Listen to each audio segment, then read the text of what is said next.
Hello friends, आज हम बनाएंगे डिज़ाइनर ब्लाउज़।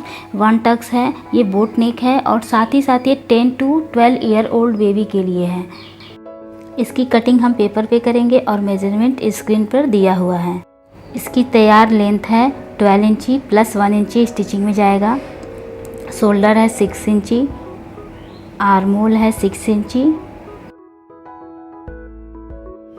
बस्ट का फोर्थ पार्ट 6.5 प्लस 2 इंची लूजिंग 8.5 पे निशान लगाएंगे हम।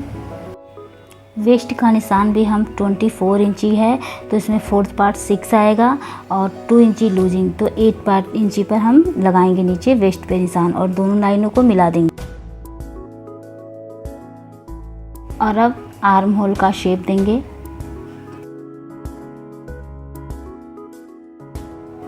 और अब हम बोट नेक के लिए निशान लगाएंगे नेक की, तो 3.5 विड्थ रखेंगे नेक की और लेंथ भी हम 3.5 ही रखेंगे। और इसे हम एक बॉक्स बनाएंगे और अपनी इच्छा के अनुसार हम इसे बोट नेक का शेप देंगे। और अब हम बस्ट की टक्स का निशान लगाएंगे जो कि 8 इंची पर रहेगा और इसे हम केवल 1 इंची का ही लगाएंगे, हाफ इंची इधर और हाफ इंची इधर, मतलब 1 इंची का, क्योंकि ये बच्ची का है और इसमें हमको उभार नहीं देना है, तो इस वजह से अब हम इसे निशान लगा के कट करते हैं।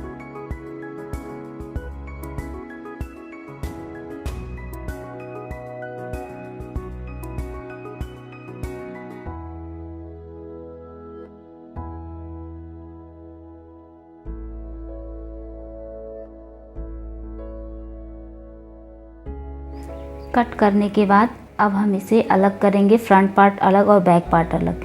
फ्रंट पार्ट में तो कोई चेंजिंग नहीं करनी है, बस इस पर हम फ्रंट लिख करके इसे किनारे कर देंगे। और अब हम बैक पार्ट में निशान लगाएंगे, क्योंकि बैक पार्ट में मुझे डीप नेक का बनाना है गले का, और उसे मैं 8 इंची पर निशान लगाऊंगी। और फिर मैं उसमें एक बॉक्स बनाऊंगी 3.5 की चौड़ाई लेकर के, जो कि ऊपर बोट नेक में है। और उसके बाद मैं 1 इंची का जगह छोड़ते हुए कपड़े का, और अब मैं उसे 2 हिस्सों में बांटूंगी और फिर मैं इसमें एक तिकोना शेप दूंगी और इसे कट करूंगी मैं।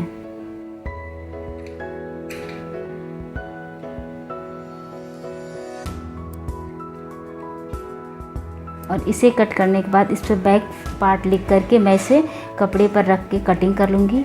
देखिए, एक चीज़ का ध्यान रखेंगे, अगर बड़ी साइज़ के लिए बनाएंगे तो बस्ट पॉइंट में बढ़ा देंगे, और अगर छोटी साइज़ का है तो बस्ट पॉइंट की ज़रूरत ही नहीं है। और अब मैं इसे कपड़े पे रख के कटिंग कर लूँगी। ये देखिए, मैंने कटिंग कर लिया है।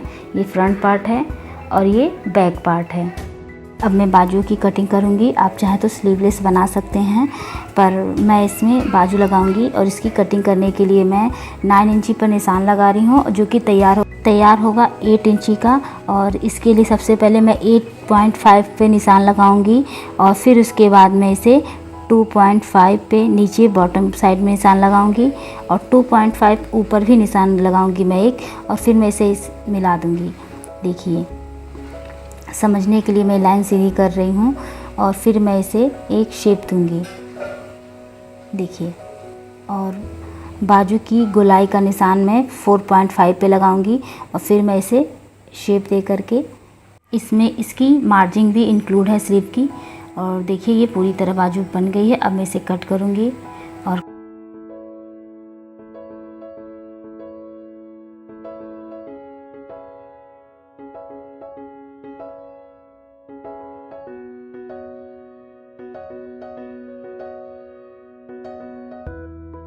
फ्रंट पार्ट को मैंने अच्छे से पिन से पिन अप कर लिया है।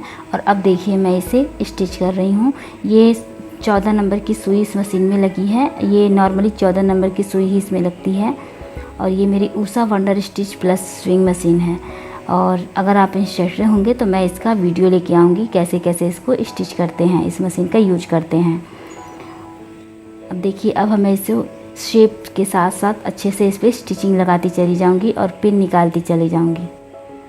और ये धीरे धीरे मेरा शेप कंप्लीट हो गया है। बैक पार्ट हमेशा ही अगर डिजाइन डाल रहे हैं ना, तो उसे पूरा स्टिच करने के बाद ही उसे कट करके 2 हिस्सों में बांटना चाहिए। उससे क्या होता है कि सिलाई एक बराबर होती है। और अब मैं इसे बॉटम की साइड भी मैं इसे स्टिच लगा लूँगी। देखिए मेरी स्टिचिंग कंप्लीट हो गई है और अब मैं इसमें कट लगाऊंगी। पूरी तरह से इसको अच्छे से सेपरेट करने के बाद अब मैं इसमें कट लगा रही हूँ।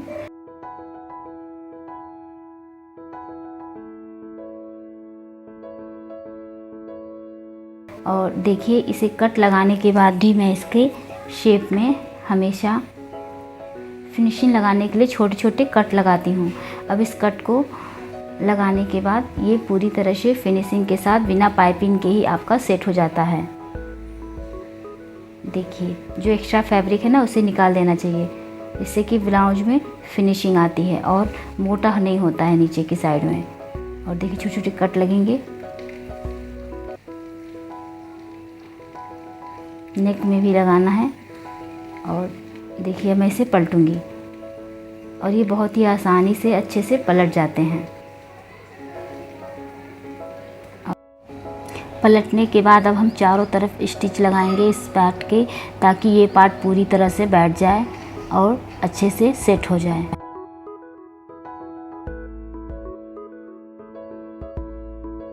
इसी तरह इसका दूसरा पार्ट भी सेट करेंगे।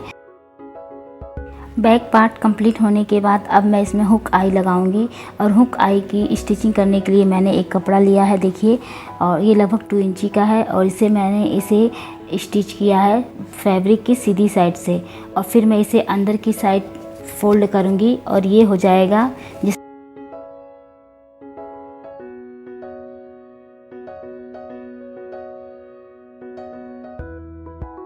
ऊपर की साइड में, वहाँ भी हम हुक लगाएंगे, इसलिए उसमें भी इसी तरह से स्टिच करेंगे और तैयार करेंगे।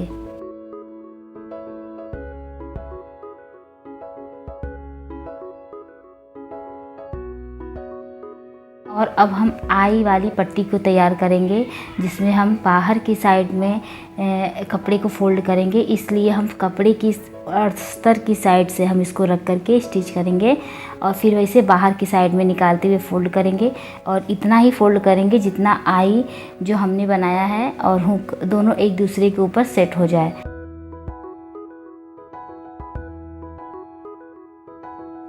और ऊपर की साइड भी अब हम ठीक नीचे की तरह ही आई का तैयार करेंगे। देखिए बेस, और देखिए इसी तरह से फिर इसमें भी मैंने कपड़े को निकाला, फोल्ड किया और इसे भी उसी तरह से फोल्ड करेंगे ताकि आई की तरह इसमें भी बन जाए और आसानी से देखिए इस तरह से सेट हो जाए। अब हम फ्रंट पार्ट की स्टिचिंग करेंगे और देखिए मैंने इसे भी पिन अप किया हुआ है और आसानी से ये स्टिच होते चला जा रहा है। देखिए इससे कपड़े को बार बार संभालना नहीं पड़ता।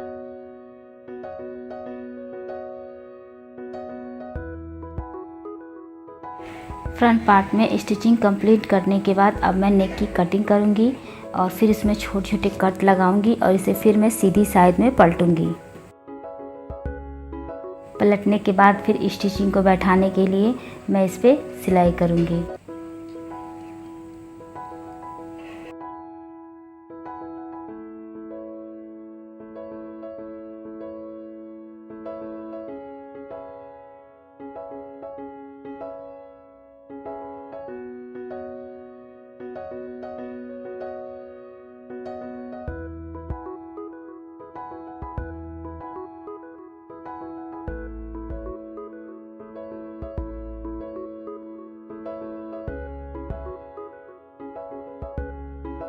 नेक पे फिनिशिंग देने के बाद अब जो साइड की स्टिचिंग होती है वो लगाएंगे ताकि दोनों अस्तर और मेन फैब्रिक पे सेट हो जाए। और फिर मैं इसमें जो एक्स्ट्रा साइड में जो शोल्डर पे और आर्म होल में एक्स्ट्रा फैब्रिक है उसे कट करूँगी ताकि ये अच्छे से फिनिशिंग के साथ लाइनिंग के साथ सेट रहे फैब्रिक।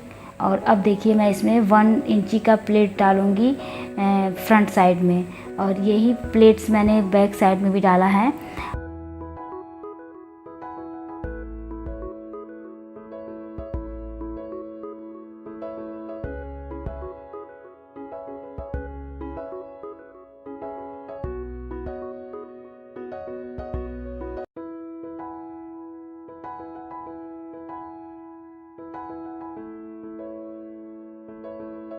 अब हम शोल्डर अटैच करेंगे।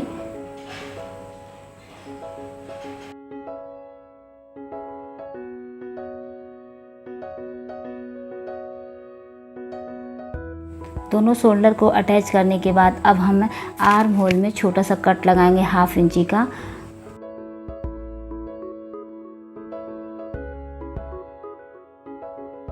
हाफ इंची का कट हम इसलिए लगा रहे हैं जैसे कि बाजू जब हम जोड़ें तो इसमें अच्छे से सेट हो जाए।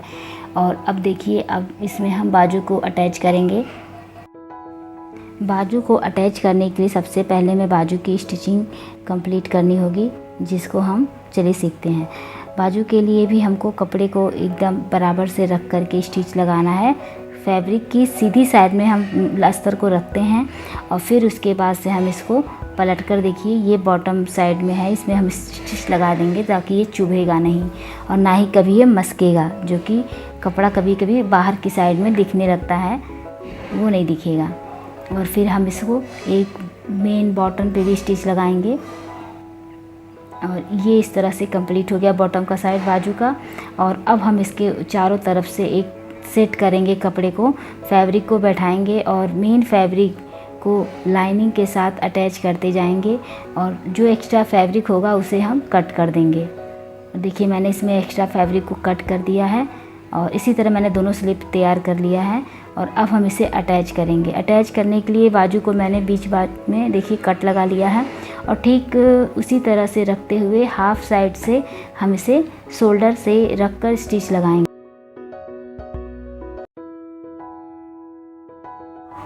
दूसरी साइड भी हम इसी तरह स्टिच लगाएंगे और बीच बाट से अगर शोल्डर से स्टिच लगाते हैं तो शोल्डर में बाजू आसानी से एक बराबर ही अटैच होता है।